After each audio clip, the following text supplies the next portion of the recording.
Assalamualaikum warahmatullahi wabarakatuh. Hai teman-teman, perkenalkan nama saya Mesari, NIM 20.001.1896, ruang 3 dan reguler A semester 3. Oke, di sini saya akan membuat video tentang metode historiografi di Mesir dalam rangka memenuhi tugas dari mata kuliah Historiografi Islam yang dibimbing oleh yang terhormat Ustadz Yudi Pratama MPD.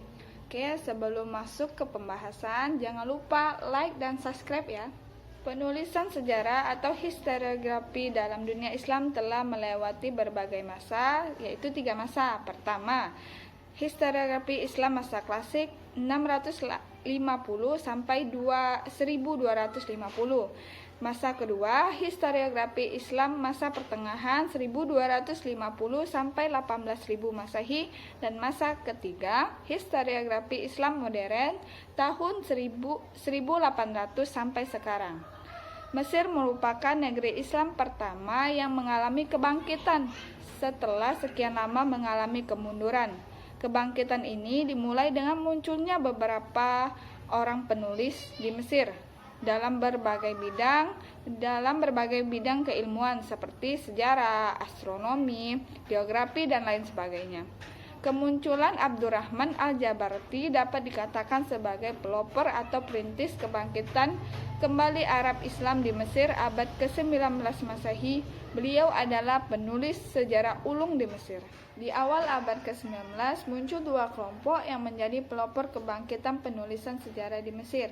Yang pertama, dalam bidang bahasa, yaitu Rifa'ah Al-Tadhawi yang memiliki latar belakang Islam di Al-Azhar. Kedua, yaitu Ali Mubarak yang memiliki latar belakang bidang ilmu pengetahuan, teknik, astronomi, dan arkeologi.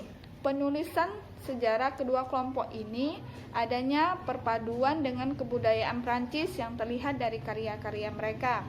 Rifa'ah Al-Tadhawi menulis sejarah Mesir dari zaman purbakala sampai zaman ia hidup, sedangkan Ali Mubarak menulis mengenai sejarah topografi di Mesir.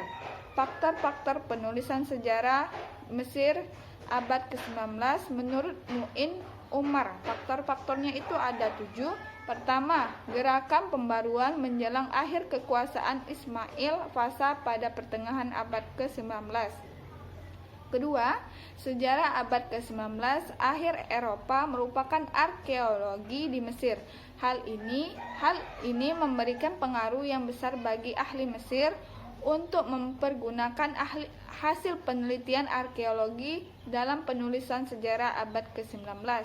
Ketiga, adanya percetakan yang ikut membantu perkembangan ilmu sejarah di Mesir pada abad ke-19, yakni pada masa Muhammad Ali Fasa pada tahun 1822 Masehi, dan didirikan satu unit percetakan yang bernama Bulaq. 4. Keberhasilan Rifa'ah Al-Tadhawi menempatkan sejarah sebagai ilmu yang berdiri sendiri, sehingga mengakibatkan ilmu sejarah diajarkan di sekolah sampai tingkat menengah. 5. Munculnya penerbitan harian dan berkala. Artikel-artikel sejarah yang banyak ditulis dalam penerbitan media massa pada saat itu. 6. Rifa'ah Al-Tadhawi dan Ali Mubarak merupakan editing naskah-naskah kuno, kemudian diterbitkan kembali. Usaha ini sangat membantu masyarakat Mesir untuk mengetahui sejarah mereka. Dan ketujuh, yang terakhir, berdirinya himpunan-himpunan pengetahuan yang mempengaruhi penulisan sejarah. Himpunan pertama adalah Institut Egyptian tahun 1798 Masehi yang didirikan oleh Napoleon. Tokoh-tokoh penulisan sejarah. Dalam penulisan sejarah di Mesir pada abad ke-19 terbagi menjadi 2 masa penelitian sejarah. Yang pertama, penulisan sejarah masa Al-Jabarti, dan kedua, penulisan sejarah pasca Al-Jabarti. Tokoh-tokoh sejarah pada masa Al-Jabarti yaitu ada 3. Pertama, Abdurrahman Ibnu Hasan Al-Hanafi atau yang lebih dikenal dengan sebutan Al-Jabarti. Dan kedua, Ismail Kashaf. Dan yang ketiga, Hasan al-Athar. Kedua, penulisan sejarah pasca Al-Jabarti, tokoh-tokohnya ada dua. Pertama, Rifa'ah al-Tadhawi dan kedua, Ali Mubarak. Ciri-ciri penulisan sejarah di Mesir abad ke-19 itu ada 6. Pertama, menulis sejarah dalam bentuk memoir pribadi. Kedua, penyajian novel sejarah, yaitu penyajian peristiwa-peristiwa sejarah dengan menggunakan bahasa yang bersifat novel. Ketiga, dipengaruhi oleh gaya penulisan buku-buku Perancis. Dan keempat, para penulis menerjemahkan buku sejarah maupun menuliskan sejarah bukan berdasarkan latar belakang minat sejarah. Kelima, penulisan sejarah dalam bahasa asing, terutama bahasa Perancis.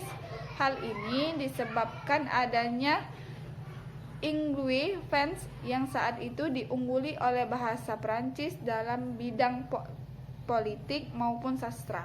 Dan keenam yang terakhir, menulis semua bidang sejarah seperti aturan perpajakan tanah dan mengenai berbagai macam sistem pendidikan. Metode penulisan sejarah di Mesir abad ke-19. Perkembangan penulisan sejarah di Mesir pada abad ini tidak terlepas dari kelompok Rifa'ah dan Ali Mubarak.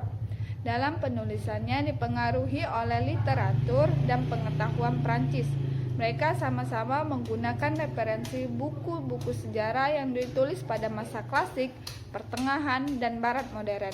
Dari referensi tersebut, mereka memutuskan untuk menulis sejarah tanah air mereka. Tulisan tersebut kemudian disempurnakan dengan bahan-bahan dari penelitian arkeologi dan sejarah. Berbeda dengan penulisan sejarah pada masa lalu, mereka hanya melakukan kritik, analisis, dan perbandingan, kemudian memberikan pandangan-pandangan mereka tentang apa yang mereka tulis. Dalam hal ini mereka juga menggunakan ilmu dokumen, numismatik, arkeologi, inskripsi, eksplorasi, arkeologi, dan lain-lain. Dampak perkembangan penulisan sejarah di Mesir itu ada dua dampak. Pertama bagi masyarakat Mesir dan kedua bagi perkembangan ilmu pengetahuan. Dampak bagi masyarakat Mesir itu ada 4. Pertama, membangkitkan keadaan sejarah, mendorong orang-orang Mesir berminat kepada sejarah. Kedua, tumbuhnya pemahaman baru terhadap sejarah kuno Mesir dan peradaban Mesir. Ketiga, menjadi faktor penggerak kesadaran cinta tanah air bangsa Mesir. Keempat, terakhir, menjadi media untuk menggambarkan kemegahan yang pernah dicapai oleh umat Islam dan bangsa Mesir pada masa lalu. Dan kedua, dampak perkembangan penulisan sejarah Mesir bagi perkembangan ilmu pengetahuan.